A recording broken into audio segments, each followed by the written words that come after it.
You're listening to the Awkward High-Five podcast. You can follow along in your book.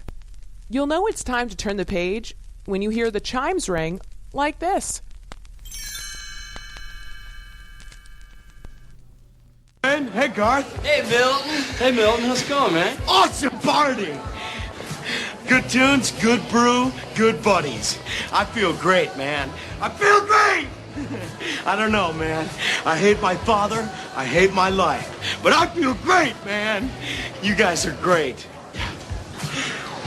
I'm gonna go pick a fight.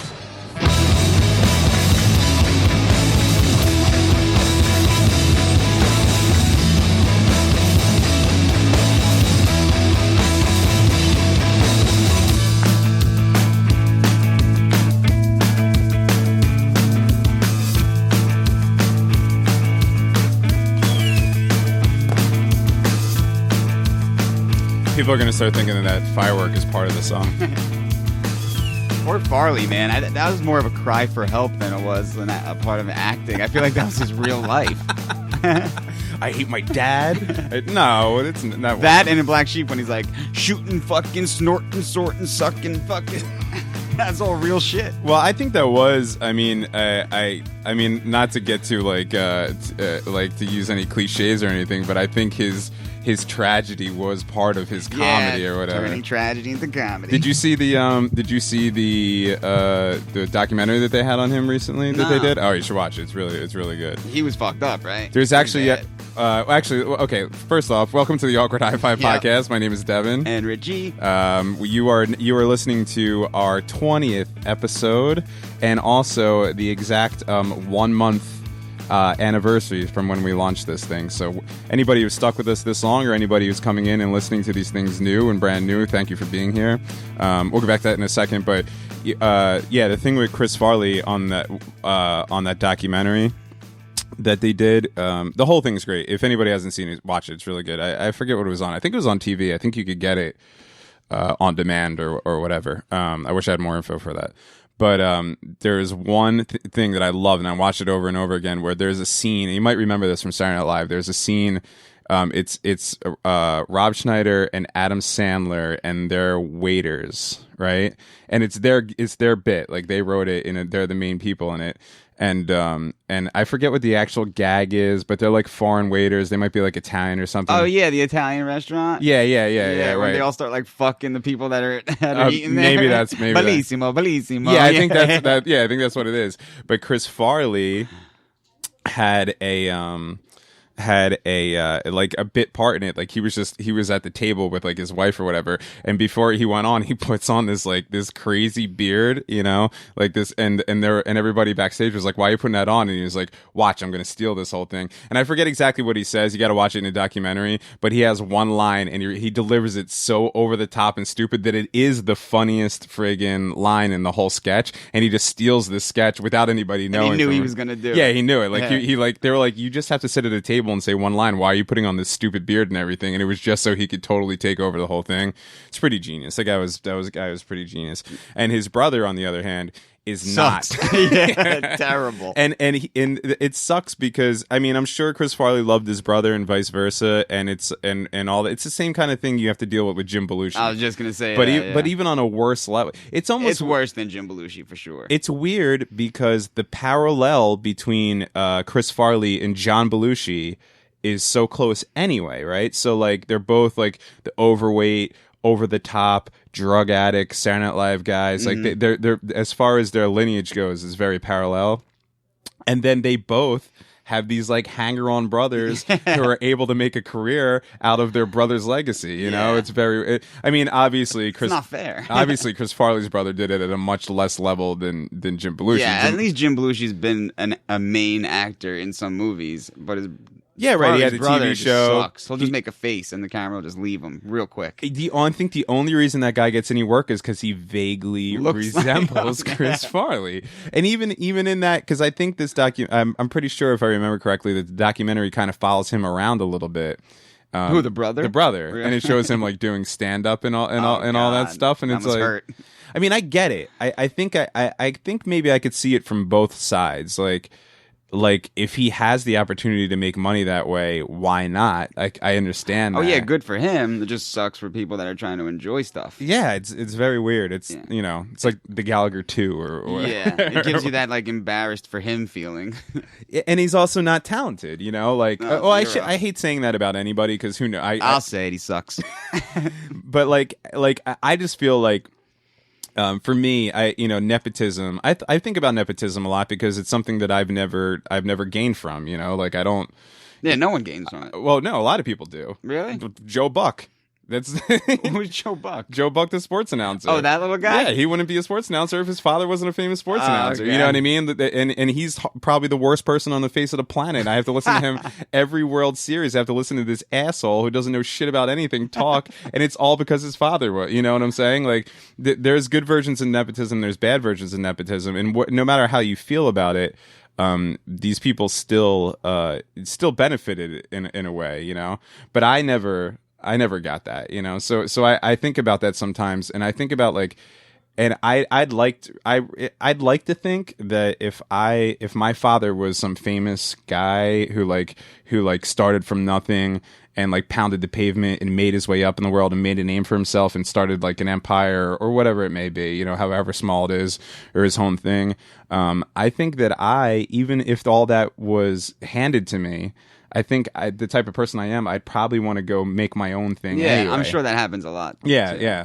But I also could see how it'd be tempting to say, okay, here you go. Mm-hmm. Like, here you go, young Joe Buck. Well, you be an annoying sports announcer. It's got to be all about the money because that's what I'm saying. They know they suck. I'm sure they don't get any positive feedback. You know what I mean? Well, who knows? Because people, let's just take Joe Buck for example, because it's, again, to me, is probably the worst evil example of nepotism. The only thing that would be worse than Joe Buck's gaining from nepotism would be if Hitler had a son and that son took over Germany and continued to do what his father did. But on a little bit smaller of a level, Joe Buck is just as evil. And like, what was my point there? Was that he's on TV? I guarantee people like him. You know what I mean? So like just because he's there.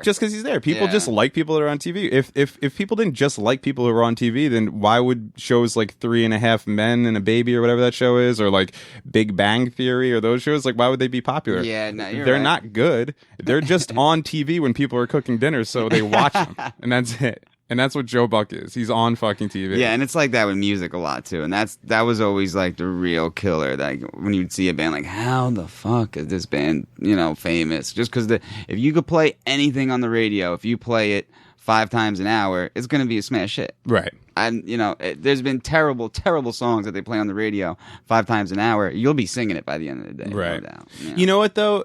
Yes, that's true. I will sing bad songs all the time. Mm-hmm. Probably more than good songs, because bad songs are normally pop songs, and pop songs are a formulaic thing to get stuck in your head. Mm-hmm. So even the worst pop song normally has a catchy hook. I mean, that's the whole point of a pop written song. by like 10 genius Jews in like a locked room somewhere. And right, they just, exactly. Like, hand it to Britney and like, here you go. Right. Well, I don't know if I'd be running down Britney. I don't mind Britney as much. I just mean because she probably never wrote her own definitely song. Not. Right, right. Her or like Beyonce, they don't write. Right. Yeah, they have people write for them. No, I get it.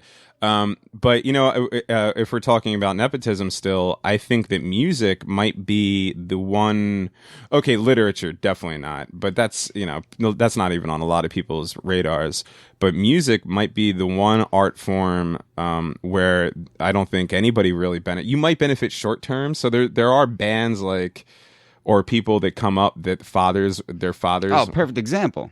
Okay. One headlight. I don't know. You know whose son that is? No. Shit, I forgot whose son that is.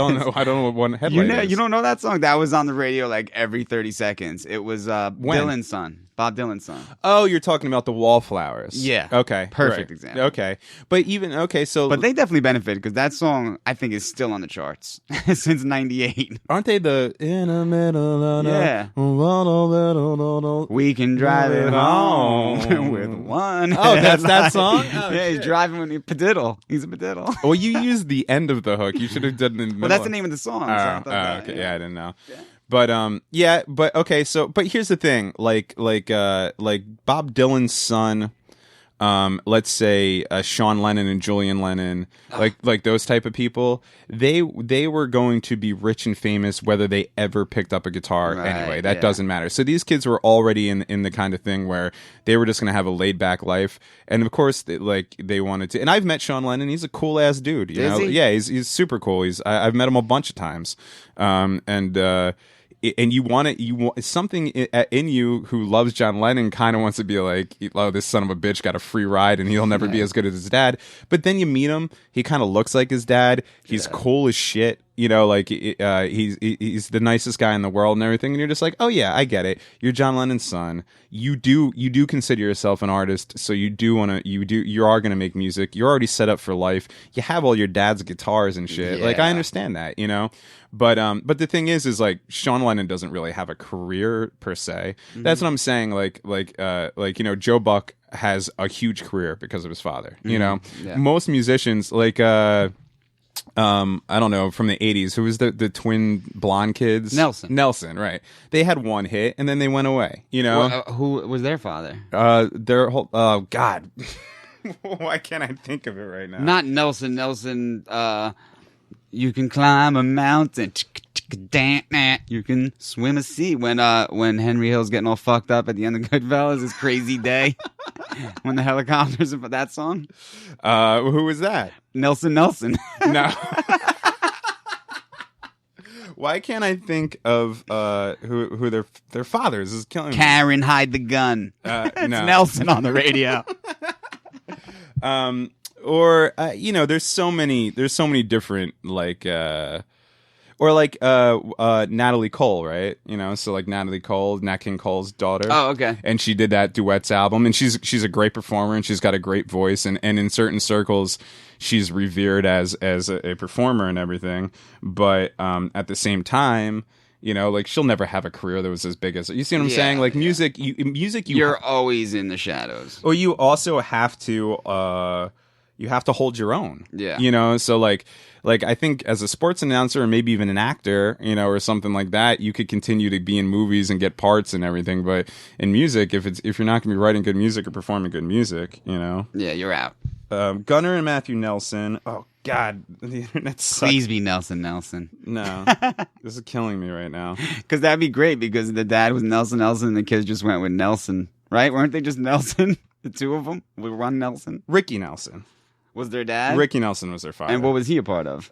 He was just Ricky Nelson. Yeah, he was a singer songwriter guy from the '60s, you know, and he was around the same time as like Elvis and the Everly Brothers and shit like that. And but he was bigger than Nelson? Yes. Yes, certainly. Ricky Nelson. They were pretty big. Yeah, for one song. Yeah, no. Maybe two. Yeah, okay, maybe. Anyway, I don't know how we got into nepotism. So like I said before, this is a celebration day for us. Let me just to prove that we're celebrating. Oh, man. Wish we had some booze. Oh, that was loud. No booze for me. Oh yeah. I was telling you off air that I didn't know if everyone wanted to mention it, but I know that I had said a while back on some of these episodes that I was really trying to stop drinking, and I am. I drink a shit ton less than I used to. But Saturday night, I hung out with a smattering of people, but I started drinking at about 7:00 at night. And drank until about 9 o'clock the next morning. Was that all beers, or we had for the most part, there was all for the most part it was all beers. But at 35-year-old going on 36-year-old man doing that is completely different than doing it when you're 25 or whatever. It sounds awesome though. It was fun. It was a lot of fun. To anybody out there who might be listening to this that I did drink with until that early in the morning, thank you. I had a blast. However, then I totally lost the next day. It just didn't exist. Sunday might as well have not existed. Yeah. Know?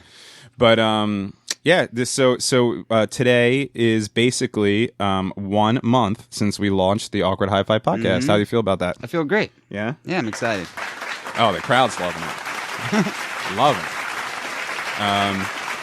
Yeah, it's pretty cool. I mean, we started this thing, 1 month isn't like the biggest I guess, you know, I'm sure 6 months or a year is going to be more of a you know, more of a point. milestone. Milestone is the word I was looking for.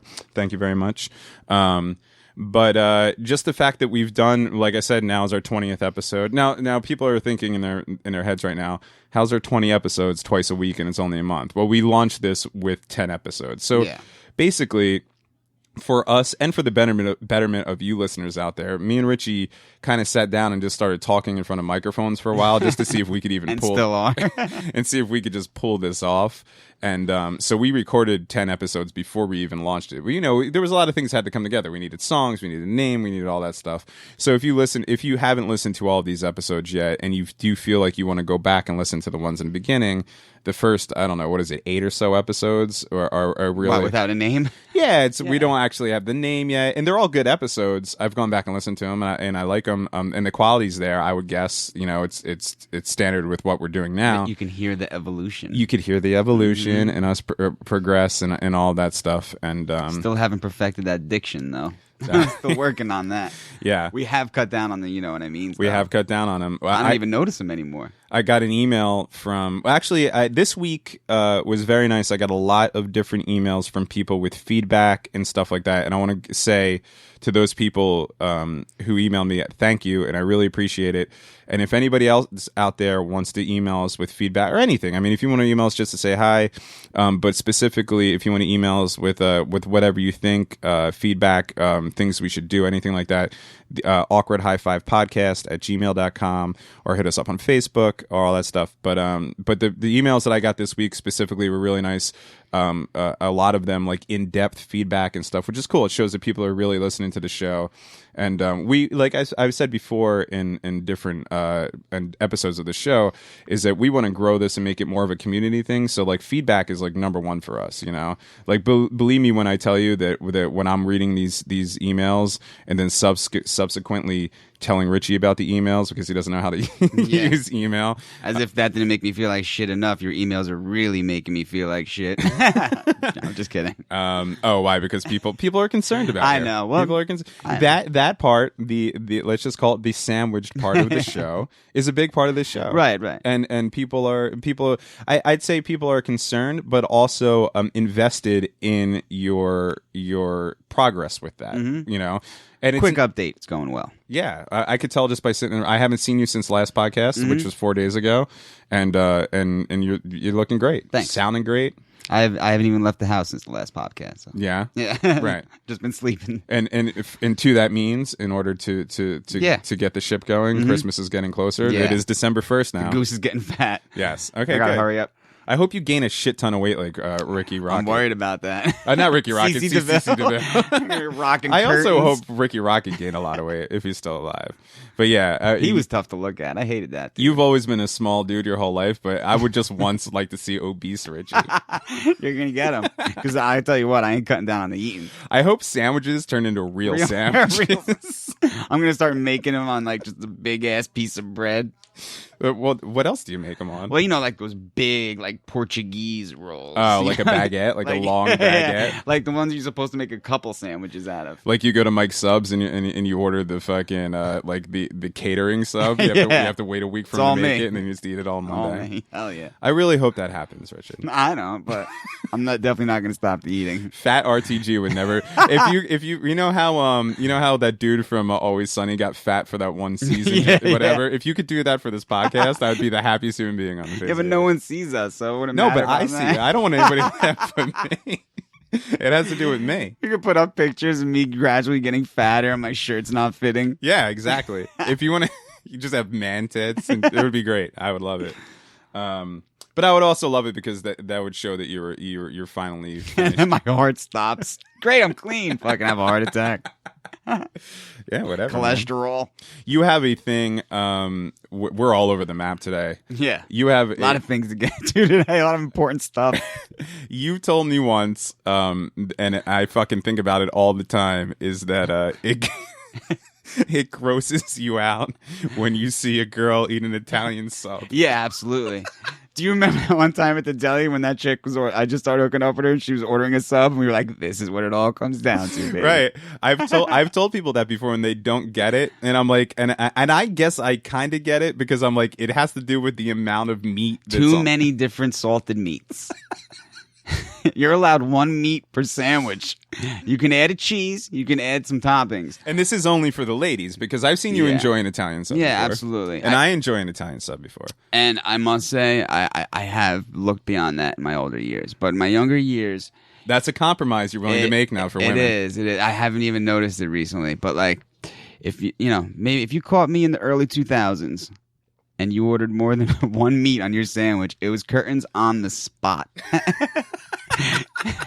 Because remember that chick was ordering. Well, let me just.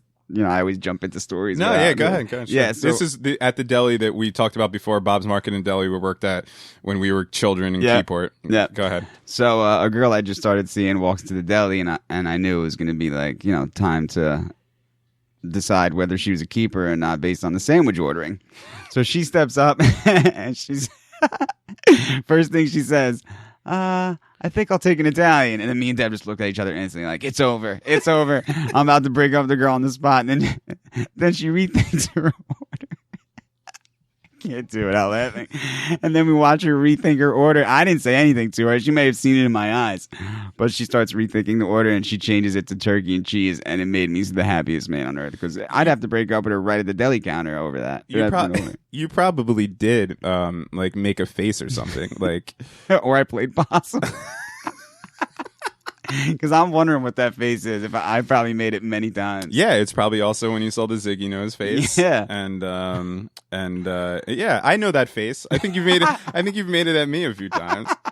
Not for any sexual reasons or sub-related reasons. Or Ziggy Nose. But it's the general RTG face of disappointment that a girl might get when she ordered an Italian sub with the works and yeah. Oh man, I always found that funny because I never got that until I thought of the assortment of meats that are on there. Think about it. You got the ham. Yeah, which could be enough by itself. Right, just straight that's up close. boiled ham. Kind of weird. That is nasty. Yeah. Plus, you imagine mayo on that shit. Right. So you got ham. You got possible mayo. Right.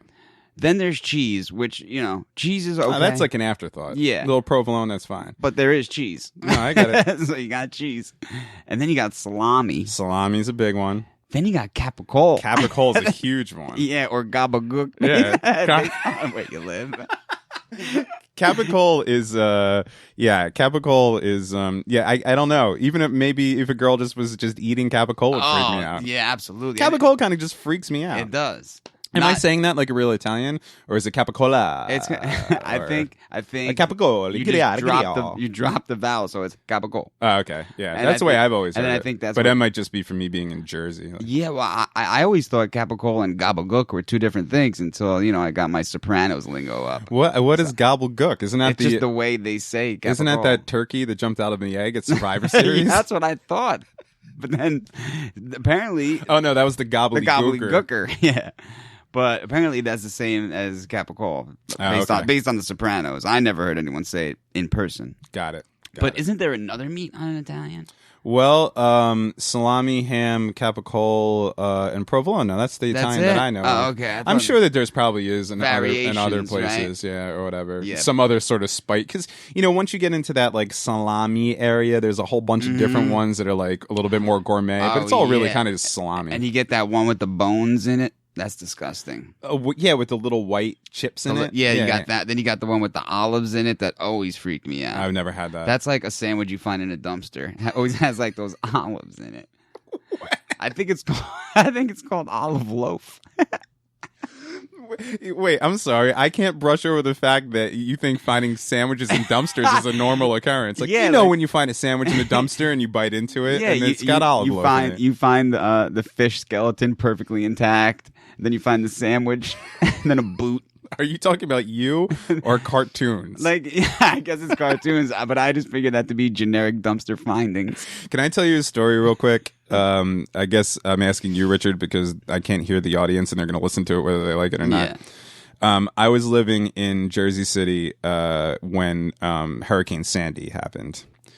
And there was a sea town So if you're familiar with sea towns, they're kind of like a low budge fucking grocery store, like one of those kind of like smaller, everything's say grocery. It's not a bodega, it's a step above a bodega, Yeah. but it's not a ShopRite or a Pathmark. It's kind of like things are a little dusty and the floor is a little sticky. And you walk in and it always smells like those Mexican beef patties. Yeah, kind of, right. And our friend, actually the same friend who shot us down in a blaze of glory to be on this podcast, lived around the corner, and he, during the storm, he had electricity and we did not. So we went to his apartment to ride out the storm. And in the morning after the storm, we left and everything was destroyed. Our area of town wasn't as bad, but it was still pretty bad. Power was out and everything, and everybody was freaking out. And people were running into the sea town, which was on the corner, to get whatever food was left, because they were just like selling everything because they didn't have any power for their refrigerators and all that stuff. But I saw they had a dumpster outside. And I saw this, and this guy wasn't homeless. He looked well-to-do. I think he was even in like he was dressed well. Middle-aged Asian gentleman who had bags of food from the sea town. So had gone in there, and gotten the food. Was in the back going through their dumpster, and I was watching. And he picked up this thing of expired like pork, like it was gray, like expired pork from the dumpster. I wouldn't even eat that. And put it, and you've eaten raw chicken before, and put it in his bag and walked away. And I was stunned by it. And I talked about it for like a week, and my girlfriend at the time was finally like, "Dude, will you please stop talking about this? Because I guess it doesn't matter." But I was just like, if it was a homeless guy, okay. If he didn't have any food, like if he didn't have any money, if he didn't have any food, or like there's all these different situations where I was thinking about. But this guy had, he looked well off. He had just come out of the thing, and he still went in and took the shit out of the dumpster. What was it, like a pork roll? No, it was like chopped, pork chops or something. Oh, you know what I mean? That would be in like a shrink wrap thing, like you would buy from the deli or whatever. Ooh. Yeah, it was bad. It was and really for bad. that place to throw him out, they had to be well past Way their bad. day. Yeah, right. Yeah. It was, but he went into a dumpster and got food. I never understood that. Well, I'll tell you one time that I was super jealous of someone that picks on out of a dumpster. I was at McDonough's, the bar in Keyport. Familiar. And I'm in the back smoking a cigarette. Was there for a brief moment during my my 12-hour drinking or 14-hour drinking night the other night. Well, the Dunkin' Donuts right next door, right? There's a Dunkin' Donuts on that corner right there. Oh yeah, sure, right. So you could see the back of Dunkin' Donuts from McDonough's. Got it. They share the same parking lot, if you will. So I'm in the parking lot smoking a butt. Look over, see a man. He's real, he doesn't want to dive in the dumpster, but he does. You could tell he knows there's something in there and he wants to get it. He wasn't no businessman by any means. He was definitely in need of something to eat. Okay. So he's, keeps checking out the dumpster. And I was like, oh, that guy's about to pick the dumpster. Takes out a Santa's sack worth of donuts. I wanted to go over there and be like, yo, share the wealth, homeless man. I was so jealous. There was Boston cream. I could see it from afar. There was plenty of good donuts in that sack. Day-old donuts. Now, here's the thing. There's homeless people in Keyport, or if not homeless, at least living in living hungry, less than desirable living situations, like 15 people in a one-bedroom apartment, not a lot of money, that whole kind of thing. So why doesn't a place like Dunkin' Donuts that is obviously going to get rid of their stock at the end of the day or whatever, why wouldn't they at least put it out? I don't know what you would do. I don't know if you put it out and then have them just be in the back porch like a bunch of dogs or That's probably why they don't. But get fights over it. Yeah, I guess maybe. But it's like it just shows how corporations are willing to waste instead of help, what I mean? Like, it's a small example of that, I would say. Yeah, a big example would be Pathmark throwing away those rotisserie chickens. Because the one dude that worked at Pathmark when I was younger, I remember he went to the dumpster after they threw out a whole slew of perfectly fine, juicy chickens that I wouldn't mind picking out of the dumpster. All right, I didn't know this about you until now, but you've clocked a lot of dumpsters for food before. I guess I just been hanging around dumpsters, but no, this guy, I didn't witness it, but I heard that he picked the succulent chickens out of the dumpster. Now, were they were in their plastic containers? Yeah, yeah, those containers they come. Yeah, right. You know what I mean? So I love the rotisserie chickens. Believe me, $9 at Whole Foods, you get a whole chicken. And the whole chicken, amazing. Yeah. So they must have expired or whatever. So he took the expired chickens out of the dumpster, I guess, to feed his family or whatever, and dude got fired from Pathmark itself. Oh, so he was working at Pathmark, Yeah. saw that they were throwing that away, grabbed them on his way out, and got fired for it? Yeah. Yeah, it's very weird.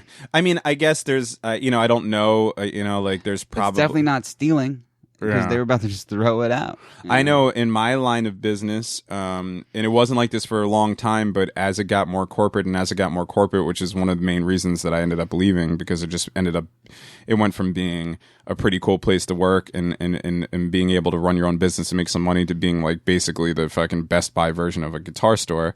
But it used to be that customers would bring guitars in sometimes to get fixed or sell, let's say, and for whatever reason, we wouldn't be able to buy them, say they were broken in a certain way, or they were just to the point where the fixing them would be so expensive that they're better off just getting a new one, and they would say, hey, I'm just going to leave this here, so at that point we would like say, hey, if you want to leave it here, just sign this thing saying you're signing over, and then at that point we'd be able to like, if we needed parts off of it, or if you could fix it, you could take it home and stuff like that, and like us being guitar players and musicians would have a use for it where these other people That's didn't. really cool. Well, right. Well, that ended, and then another thing was every once in a while, a guitar would come in and it would be broken from shipping. So like like Gibsons are known for their neck cracks and all this stuff. It's kind of boring if you don't play guitar. It doesn't matter. It's boring even if you do fucking play guitar. But so they would come in damaged sometimes. And the same thing, they weren't going to be sent back to get fixed. They were already out of things. So they would what's called cycling them out of inventory, and then maybe they would like have what's called like a spiff for sales. So like like a sales contest, and you could be able to get this what would be normally an expensive guitar, but it's broken, and then you could do whatever you want with it, that kind of thing. And that was very, very cool. And then at some point in time, when it got more and more corporate and Bain took over and all this shit happened or whatever, now, and I've seen it happen a few times, is that there would be a perfectly good guitar, like a Gibson or a Fender, something like a desirable guitar, perfectly good guitar, that might have one thing wrong with it that you couldn't sell it, and the play was for us to destroy that guitar so nobody could have it. Wow. So I've seen them crush like Gibson acoustics and shit like that, and break them, so that instead of giving them to an employee that works too hard, or like giving them to like a homeless dude who needs a guitar, or whatever you could do with it, you know what I mean? Like they would actually destroy these things. And I'm sure their whole mentality was, if someone wants a guitar, why give them one they could fix up if they're gonna come in and buy a cheaper one? It's just total corporate, Yeah. And if you're more corporate brained, like if you think more on that thing, I'm sure there's some legal jargon in there that makes sense, that has to do with insurance or this or the if he gets one, they all want one, or whatever it may be. But when you boil it down to regular human shit at the end of the day, you're just being fucked up. You're wasting resources. You're taking something out of somebody's hands that could have actually used it, And if you really consider yourself the people that help people make music, which is their tagline or whatever, you want to do shit like that. Yeah, yeah, that is cruel. Yeah, so as a guitar player and a person who appreciates the art of guitars, I have a lot of guitars. I like the way guitars are made and everything like that. It's annoying to see them destroyed for no reason, Right. Is there a designated person that goes out back and smashes Nah, it? it's normally the dopey op guy. I shouldn't say dopey. All the ops guys are amazing. They're just the regular, op guys in a warehouse. Someone gets to smash a guitar or whatever, but, That's probably their giveaway. Yeah. Sell a good amount, get to smash a guitar. In the They back. they all think that they're Kurt Cobain or fucking Pete Townsend or something like that. Yeah. Yeah. So, okay. Sandwich dumpster diving, which I didn't know you did. I never dumpster dove. You I'm trying to think. You Maybe just I told did. you told too many stories there. One of them had to be real because it was too. They're all real. It was too casual. What you finding an olive loaf in a dumpster? No, that was just one of my imaginary things.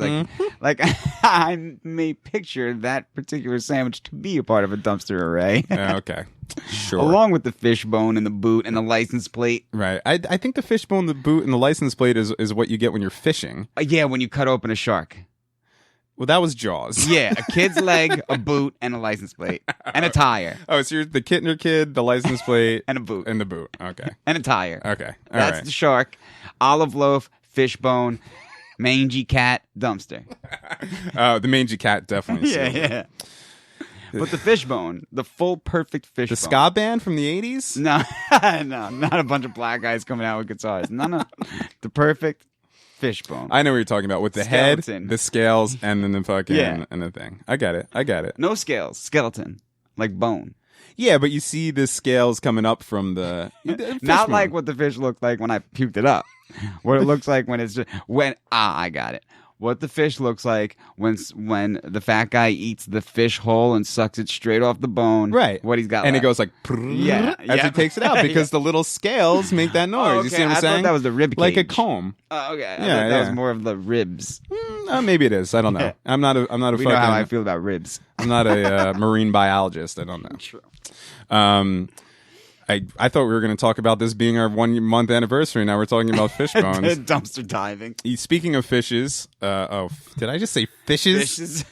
I think that's acceptable now, though, because I've heard that in places, like prominent places, and whatever. Anyway, you texted me the other night, actually during my night of debauchery and drinking, and you said that you're getting worried at the amount of reviews that we have on iTunes because you're going to have to swallow this fish sooner than you thought. I'm not all prepped for it yet. Well, we're only a quarter way there. All right. Yeah, I was looking at the wrong thing. I was looking at just the stars, right? Yeah, because we have more stars than reviews. All But right. anybody out there leaving reviews, thank you as well.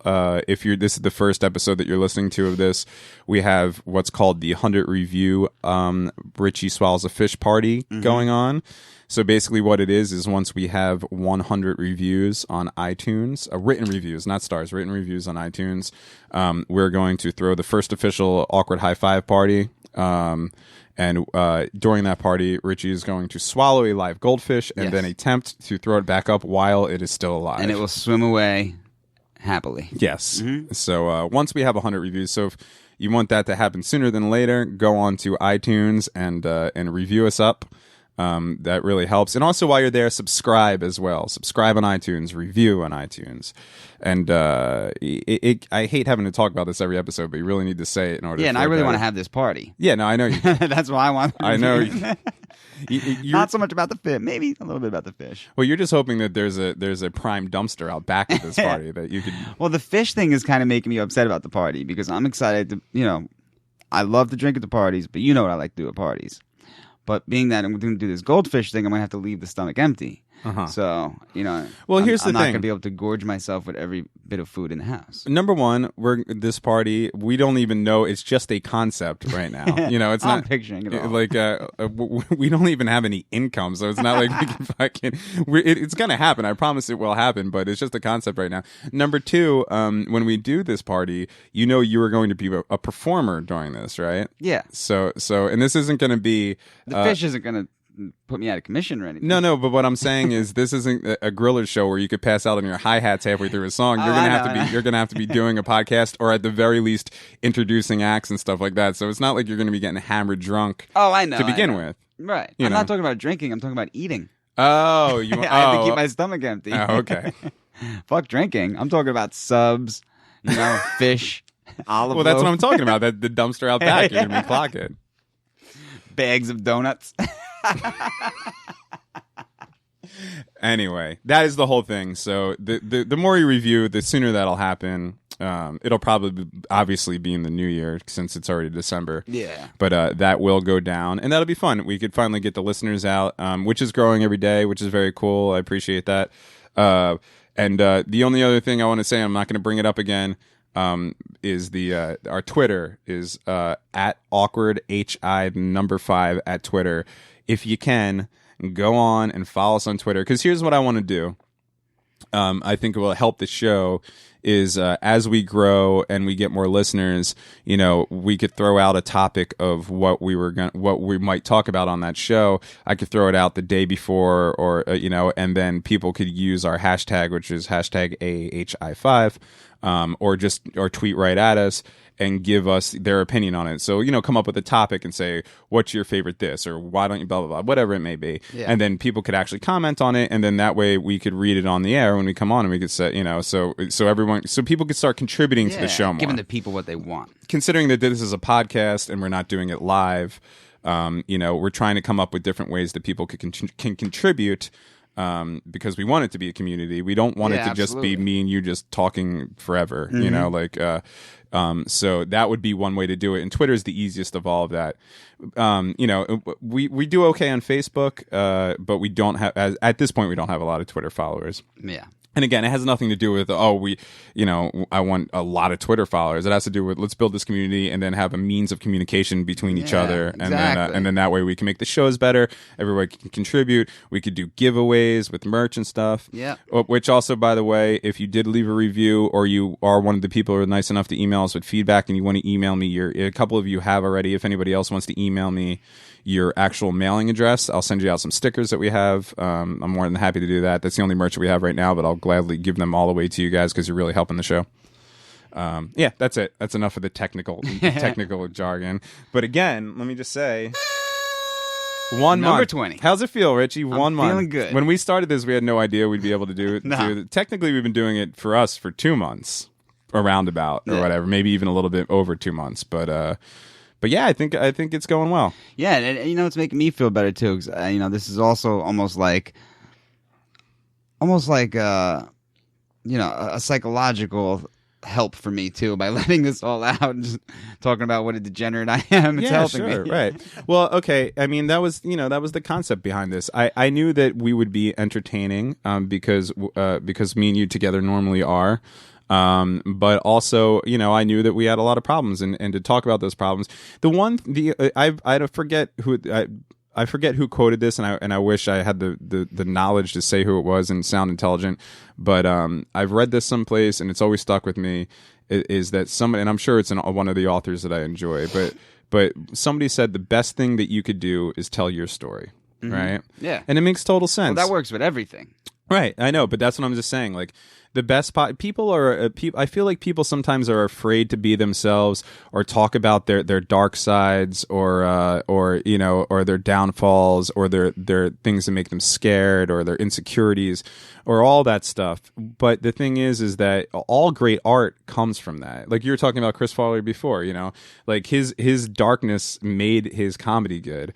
Or the reason that people watch these reality shows, even though all of them are mostly scripted and fake, but is you get to see the bad parts of these people, and people like that because everybody has that. There's nobody that's perfect, and everybody thinks that everybody else is perfect and they're not. When the reality is nobody knows what the fuck they're doing. Everybody's just running around in circles. Everybody's just freaking out inside all the time. So the more people that are willing to go and talk about their shit, as bad as it is, the better that is for everybody else. And if you could do it in an entertaining way, which I believe that we do, I hope that we do, then that's even better. And then it helps for you, Totally does.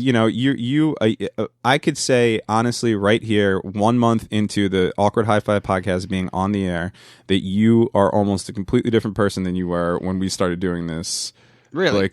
Well, as far as from what I see from you, as far as your condition goes with your whole sandwich thing, and that is, and of course it's a long road, and I'm sure there's gonna be hills. I know I'm slipping on banana peels here and there. Right, but there's gonna be hills and valleys and stuff like that. But just the fact that before me and you started doing the show, I was totally completely lost. Again, had just gone through probably the biggest setback all at once that I've had in my life, losing a fiance, losing the job, losing my apartment, all that stuff, being sent back to my hometown to start basically over with absolutely nothing. You were in a situation where you were kind of you were stuck into your sandwich rut, and me and you hadn't talked in years, and all that stuff, and this was a way to kind of start pulling us, not only start creating again with each other something that we really love to do, which is sit around and be funny and talk about shit, but also for both of us to kind of, and also for us to become friends again, but also for us to kind of just pull ourselves, out of these ruts that we're in, and we're nowhere near out. There's no light at the end of the tunnel yet.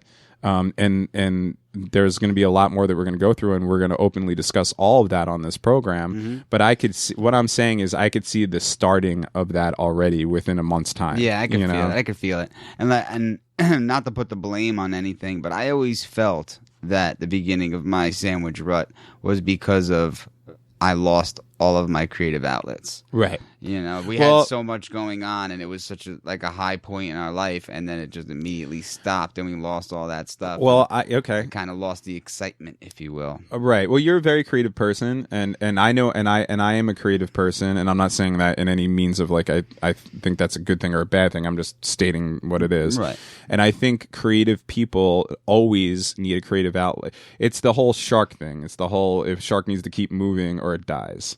And when you're a creative person, you'll die if you stop moving. That's what it felt like. And both me and you stopped moving in our own way. Yes, we did. You took a more I'm not going to say I took a more traditional way where I figured like well, I guess I'll just have the job and the wife and then buy a house and maybe have a kid and just live this shit life forever because that's what you see on TV, so I guess that's what I'm supposed to do. And then you took I'm just going to get fucked up and you know or whatever. Yeah. And neither one's worse than each other. They're both as toxic and bad. We're both just lying to ourselves anyway. Right, exactly. Yeah. We're both just lying to ourselves, totally. But we both did the same thing when we stopped creating. And you know, our main outlet of creation was music back then, but we've always done different things, you know, as far as comedy is concerned and everything like that. But I always, to be honest with you, Richard, I always kind of took that. I always kind of felt the weight of you on my shoulders sometimes, because you know when the band stopped playing, I feel like that was mostly my decision. You know, like really, I didn't know that. Yeah, I feel like because we were continuing on. I think that band had like basically a bell curve. And at one point it was when we were really, really up and whatever, and then we were slowly on our downside, which didn't mean it had to be over by any means. But I think that was the point in time where I was kind of like, I just don't want to do this anymore, and I slowly kind of like got out of it and all that stuff. And then you slipped into your pretty much like oblivion of, you know, just doing whatever you're doing, and we lost touch and everything like that. And I always kind of felt, if I'm being completely honest, that maybe that was a little bit my fault because I decided to stop playing in the band, you know, like because I always felt like it was two other members who quit the band before anyone else did. Well, they quit that part of the band, but then we continued. We got a new bass player, and we continued, and we were playing shows, and it was fun. Oh, okay. And we were writing a new album and all that. I feel like that was, but at that moment when those two quit, that was our biggest moment of making it last a lifetime, or a while, if you will. Okay. You know, because that's when we were actually, you know, doing really, well. yeah, Right. well, it was the most, I guess, commercially viable, for lack Right. of a better word, or You know, like, the biggest following we had, the biggest album that we put out, all that stuff. I get that. I get that. Okay. Yeah, because I always felt like me and you were the only ones that were into it. Yeah. Well, our other Chad was into it, obviously. Oh yeah, right. But well, that's not what I wanted to get at. But I guess what I'm saying is that just the band in general, the band breaking up in general, I thought was you know, contributed to your downfall, for lack of a better word. But it's almost like you guys knew it, because I remember when the band did break up, it was almost like everybody knew except me, and it was kind of like, let's wait till the very last second to tell Richie before he self-destructs. Well, I think, you know, and that's why I put some blame on myself, because I feel like my heart wasn't in it for a while. I think I was pretty much going through the paces for a little bit of time, and I don't know why. I have really no reason for whatever, you know. It just like kind of was one of those things where it had run its course, and I wasn't even sure if I wanted to play music anymore. But I also didn't want to let anybody down, so I was kind of like showing up and doing the thing. But that was the tough part. Is not being that enthusiastic about it. So I guess in my mind, I see myself tapping out probably much earlier than when I actually did tap out. You know, so that kind of thing. Mm-hmm. But it's a tough thing, you know. Like you know, somebody at home might be listening to this and being like, "So what? You had a stupid band? Who cares?" You know, and of course, right? We had a stupid band. Who cares? You know, but when no matter how small or big or successful or not successful your art is, when your art is your main thing, there is all that weight to it. Absolutely. You know, like money doesn't make art, or vice versa. You know, or we would never even see the money we made. It always went right back into the band. Yeah, right, exactly. We never pocketed cash at the end of the night. It would go right back into whatever we needed to keep going. Sure. What I'm saying, I guess, is that like, you know, like if somebody's in the garage making music and it's really what they love to do and they're doing it then there's no difference as far as importance to that certain person than if you're playing in a band that plays at the same club in their hometown every night, or you're in the fucking Beatles. You know what I mean? Yeah. Like the weight to that individual person is the same. So therefore, you might want to dismiss somebody where you're like, okay, well, you were just a stupid guitar player in a punk band. It wasn't like you were in blah blah blah blah blah. But to that stupid guitar player in a punk band, that is their world. Hell yeah. You know what I mean? And with us, it was a totally unique situation. Excuse me, because for years I had people come up to me going, "Oh, if you loved it that much, start a new band." It's like, you don't get it. Right. That's not how our band was. You know what I mean? I cannot be in a band without Dev. That's just not going to happen. Right. You know what I mean? Like, I'm not going to. Hey, I'm the drummer. Let me piece some random guitar players around me and make some music that I don't even care about. Right. You know what I mean? Well, and I could say our bands, because both of our bands kind of like melded into each other and stuff like that. Yeah. And that always was a thing. It was always a friend thing. We were always there with people that we knew and we trusted. They happened to be good. Guitar players and bass players and singers and all that stuff.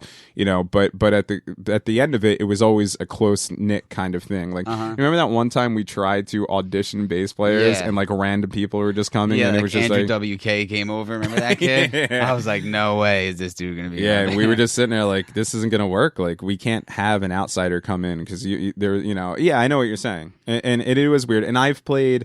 I've helped other people out in bands and played with bands and stuff like that. And it has always been weird. I never felt, and they might have been the most welcoming people on the face of the earth, but I've never felt comfortable playing in those situations. Right. It's just going through the motions. Because it wasn't our situation. Right. And I got to say, honestly, sitting here with you, doing these shows, getting the feedback that we're getting, putting out a product that I think is pretty good, it is giving me that same kind of feeling that we used to have. 100%. This is almost better to me, to tell you the truth. Really? Yeah, I was telling that to Crystal the other night. I said, writing music and having people come up to you at the end of the night or whatever and tell you how much they love your music is the greatest feeling in the world. But making people laugh is better. Right. It is almost better. I mean, if not as good, it's almost a little bit better. Plus, it's just you and I. It's not a big group of people where if one person flakes out, it kind of sucks, but there's no one else to put the weight on, Right. It is what it is, and it's almost better to make people laugh than it is to have people say, oh, because anyone could say they like your song, Right. But a laugh is genuine. And right. people need to laugh these days. Yeah, no, I get it. Well, and you've always made people laugh. It's not so much been on we both have on a public level, but whenever there's a party, you're always the life of the party. That's when I knew that me and you could do this together because we have that charisma. Let me say though, I have done in this last year, I've done a fair amount of stand up comedy, right? And it's like you were just saying that you don't have somebody to lay the blame on. That this is for me is a better, a healthier, I should say, situation than both sides of that. Because you're not beating yourself up. Well, because in the band, I would fuck up all the time, and I would just like look at the other guitar player and be like, "What was that, dude?" And then roll your eyes. Yeah, like, oh, God, man. Again, always tune your shit. Yeah, and then with the stand up, you're up there by yourself. There's not, like I'm used to performing in front of a lot of people. We played in front of some pretty big audiences as a band, but that guitar and you guys behind me was a fucking shield, like it was safety net. It almost wasn't like it was you. It was almost like you were playing a character, and kind of was. Yeah, and then I'm really not that good. No, certainly not. Well, I think everybody saw it. That was transparent. No, I was talking about us in general. I wasn't talking about just you. Me too, believe me. I was playing the other day. Oh, we brought that up on the podcast where it was my father and our friend John who we had on the podcast. So you grabbed the sticks. Yeah, I was like looked at them both. I was like, I guess I'll just play drums. But yeah, and then I was doing comedy and I was like, why does this feel so weird? It's a smaller audience. I'm just doing these small rooms and stuff. And I realized it was because I didn't have that guitar. And when I did fuck up, there wasn't anybody to look over at, This work, I've always worked better with people than I work by myself. That's why I don't think I would ever really make it as a stand-up comedian. Like, I love doing stand-up. I think it's one of the greatest arts ever. If you could do it well, which I cannot, but if you can do it well, I mean, it's fucking genius, you know. But I'm the type of person that works better in a team, you know. So that's why I think this awkward high five, you know, and I hope that people are listening to this agree with this is working pretty well, you know. I think it's been pretty interesting, and all. I like that whole concept of growing into a community, because that when we did have the band and stuff, we brought a lot of different groups of friends together. Sure, you know, people met that way, and you know, groups of friends would hang out. A bunch of people from different towns would meet each other. A lot of friendships were made, and it did bring people together. And if we could do that with this show, and you know, have that party and bring, you know, give people something to do, and you know, kill the boredom. You know, even if it's just an hour or 2 days a week, you know, it's a good feeling. Yeah, right. And it's good for us to get in front of these mics and talk about what we want to talk about. Our problems, again, all the stuff that's going on, be funny, come up with stupid bits, all the shit that we're doing. You know, it's a lot of fun, and I love doing it with you, and this has already worked out a billion times better than I thought it was. When I text you out of nowhere and said, "Can you meet me at this bar? I have a," and you thought that I was ambushing you. And I thought we were gonna start a new band, but yeah, I always like to say things are ambushy. I love that word. Yeah, and you know, and it was, and that was, let's say, I thought I was getting shipped off the Betty Ford clinic. Yeah. I thought there was going to be one of those white vans with the red cross. Or we just on throw it. a sack over your head and throw you in the fucking van. 2 vultures with a wacky stretcher come running into the bar. And that was, again, to reiterate, I mean, that what we talked about. I pitched this idea to you, and then we didn't do anything for a month. I was getting all the shit together. I went and bought all the equipment, did all that stuff, and then we started. So that was probably 3 months ago, if not more than 3 months ago. It was about 3 months ago, yeah. That we talked about this, which also happened to be the first time that me and you have talked in a very, very long time. Mm-hmm. You know, which that might now not come across as well on this. But I keep on hammering that point home because part of this is the fact that we're still trying to get back together as friends and be close again. And I know we fall into it really quick, but that was, even walking into that bar to meet you that day, was kind of weird. I didn't know what to expect. You know, like you were with some chick who I didn't know. I know you were deep into the sandwich thing. I didn't know what was, you know, and I'm sure you felt the same way about me. You hadn't talked about me. You didn't even know that I was back in the area or anything. Right, like we did, you know, for people who were best friends since kindergarten to not know anything that was going on in each other's lives. Well, I'm sure that happens to a lot of people. Yeah, right. That's why it's a universal subject, you know. But from where we've come from that, again, 3 months ago to where we are now, and then looking at where we can go from here, personally, publicly, with the show, with growing, you know, all that stuff. It's cool. It's the most positive thing that I've experienced in a long time. Absolutely Perfect. And well said. Thank you. And now that I look back at those years that I spent just vapid in this just endless fucking churning out of gotta go to work, gotta make money, gotta come home, you know, fucking watch TV, eat that shit without creating and everything, and now to be creating again is it's I feel like a completely different person. I feel like I shut off when I was 29 years old, and now at 35 I've been turned back on, and all that time in between I might as well have been like cryogenically frozen or something. If that makes any fucking sense. You see what I'm saying? Like I feel like myself again. And if there's anybody at home who's going through this, we want to be there for you because it's you know, I want to toe the line between being positive and not being that follow your dream guy, you know, shoot for the stars and maybe you'll land on the roof, you know, or whatever that shit that you read on every meme on that everyone's depressed on Facebook. But it is true. I mean, if you're a creative person, if you like making things, if you love carpentry and you're working in marketing, and every day you go to sleep thinking about you want to go make a fucking shelf, start making that fucking shelf, man. You know, because I promise you that no matter what comes of it, even if you don't make any money, even if all that stuff, just making that shelf at the end of the day is going to make you feel better. Yeah, it's going to be a sweet shelf. It's going to be a sweet ass shelf. I don't know. I want that shelf. We'll get that shelf. I'm going to need I got a lot of shit to put on that shelf. Actually, I don't. If I'm going to stick with this minimalism thing, I really don't have much to put. The microphone and the stand. Just all the shit that we use for that. That's another thing. Another great thing in the difference of doing this podcast and playing in a band is literally everything that we need fits in this book bag. Oh man, tell me about it. We don't have to put up fucking half stacks and guitars and your whole drum man. kit. You guys would be on your second beer before I'd even put my cymbals away. Yeah. That was so depressing. I'd look over, you guys would be at the bar, and like a little tear would drop my eye as I take my shit apart. Yeah, it sucks, man. But people don't fucking think about that. But that's one of the big things about being in a band. If you don't get to the level of having like roadies and all that shit, but yeah, if you're just like a mid-level grinding it out band, you know, touring around in a van and putting your own shit on, breaking your own shit down, that shit fucking gets tiring. Yeah, quick. That's man. the worst part of it. And we did it for almost 2 fucking decades or whatever it was. Well, we were good. We got to the point where we would just throw shit in the trailer and it would perfect. It was like Tetris. It would just be like, and it would just fit perfect box right in there. Yeah, I guess. Although, you know, everything did get destroyed. Yeah, totally.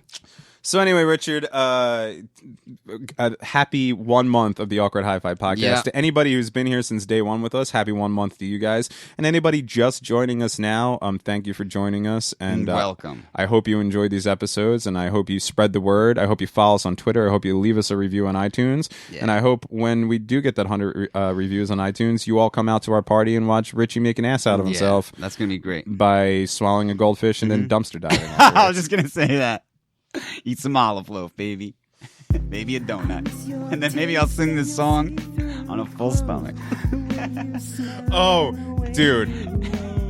No, don't even. Yes, has to happen. I don't even care if you agree or not. I'm making the declaration right now. At the 100 review party, you are doing this song live. All right, but someone's got to play the piano because I don't think I can play and sing at the same time. Oh, that's okay. You could do it Andrew WK style. You could just do karaoke. And just hit the button. Yeah, I don't give a shit, but you're doing it. All right, I'll do it. Right after the fish. This party's gonna rule because I'm gonna have nothing to do. I'm just gonna be able to just like parade your stupid ass out and make you do shit. Wheel me out in the Hannibal Lecter thing. And then just kind of give myself a Barry Horowitz and go home.